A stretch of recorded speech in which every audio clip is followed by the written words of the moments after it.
देख रहे हैं नेटवर्क 33 राजकुमार के साथ। तो चलिए बढ़ते हैं आज की कहानी की ओर।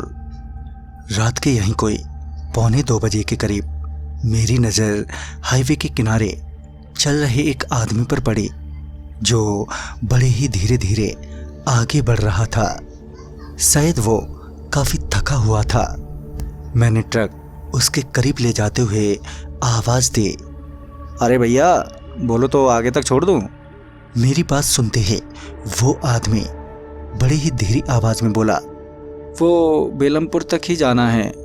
जिस पर मैंने उससे कहा, बेलमपुर तक तो नहीं छोड़ पाऊंगा, मगर उससे 1.5 किलोमीटर मदरसा हाईवे तक छोड़ सकता हूँ। फिर वो आदमी कुछ सोचने के बाद वो ट्रक में बैठ गया। जब वो ट्रक में बैठा तब जाकर मेरा ध्यान उसकी आंखों और उसके मुंह पर गया, जो कि बेहद लाल थे, मानो उसके मुंह और उसकी आंखों में खून उतर आया हो।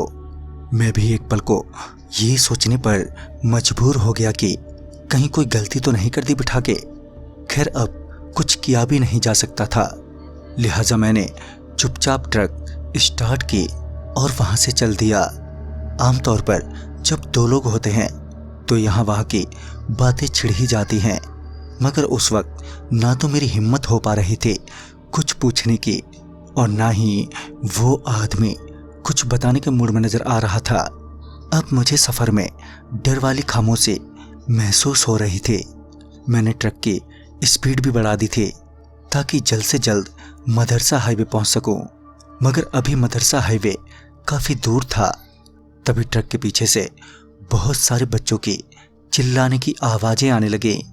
मैं अभी यही सोच रहा था कि आखिर इतने सारे बच्चे कहाँ से आ गए कि तभी वो आदमी जोर से चिल्लाते हुए बोला, अरे बच्चों, तुम लोगों को समझाया था ना कि चुपचाप रहना। उसने इतना कहा ही था कि अचानक से उन बच्चों के चीखने चिल्लाने की आवाज़ें आनी बंद हो गईं, जिससे मैं और शौक हो गया।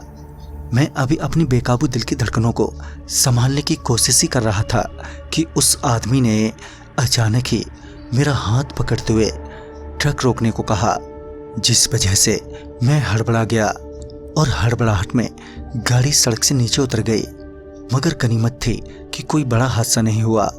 मैं चिल्लाते हुए उस आदमी से कह ही रहा था कि ये क्या मजाक है, अभी कुछ हो जाता तो कौन जिम्मेदार होता।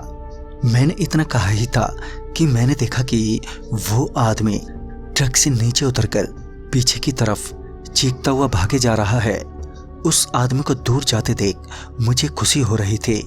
मैंने बिना देरी किए ट्रक स्टार्ट की और वहां से स्पीड में निकल गया। मैं अब मदरसा हाईवे ही पहुंचने वाला था कि फिर से बच्चों की चीखने चिल्लाने की आवाज़ें आने लगीं, और इस बार तो ऐसा लग रहा था कि वो ट्रक को एक और पलटने की कोशिश कर रहे हों, क्योंकि ट्रक बार बार खाई की तरफ झुके जा रहा था। मैं किसी तरह ट्रक का बैलेंस बनाए हुए था, मगर ज़्यादा देर तक बैलेंस नहीं बनाए रख पाया और ट्रक ठीक मदरसा हाईवे के पास पहुंचते ही एकदम से पलट गई। ट्रक के पलटते ही मेरी आंखों के सामने सब कुछ धुंधला हो गया। मेरे होश में होने के बावजूद भी मैं कुछ सोच नहीं पा रहा था, और देखते ही देखते वहां पर दूसरी गाड़ियां भी तुरंत ही आ पहुंची और मुझे पास के अस्पताल में तुरंत ही पहुंचाया गया। मेरे इलाज के बाद जब मैं होश में आया तो वहां पर कुछ पुलिस वाले मौजूद थे, जिन्हें देखकर मैं थोड़ा सहम सा गया। फिर उन्होंने पूछा कि ये तुम्हारे ट्रक में किसका खून फैला हुआ है? तो मैं दंग रह गया। मैं घबराते हुए बोला, खून? मुझे तो पता नहीं सर। और फिर सारी बात बताने के बाद भी मैं अभी भी शक के घेरे में ही था। अगले कुछ महीनों तक पुलिस वाले मुझे कभी भी पूछताछ के लिए बुला लेते। इस दौरान मुझे एक अजीब सी बात का पता चला, बेलमपुर के एक हादसे के बारे में। कहते हैं कि वहाँ का एक टीचर इतना कठोर था कि वो अपने विद्यार्थियों को बहुत ही कठोर दंड देता।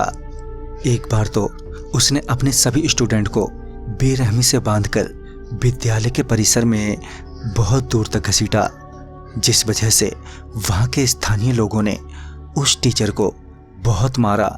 और उस टीचर ने वहीं दम तोड़ दिया।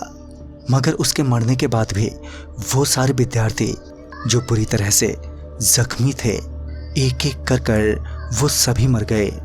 ऐसा माना जाता है कि वो टीचर अपने विद्यार्थियों को अपने साथ ले गया और आज भी वो अपने स्टूडेंट को वैसे ही कठोर दंड देता आ रहा है जैसा कि वो पहले देता था। तो दोस्तों, इस कहानी में बस इतना ही। तब तक के लिए बाय एंड टेक केयर।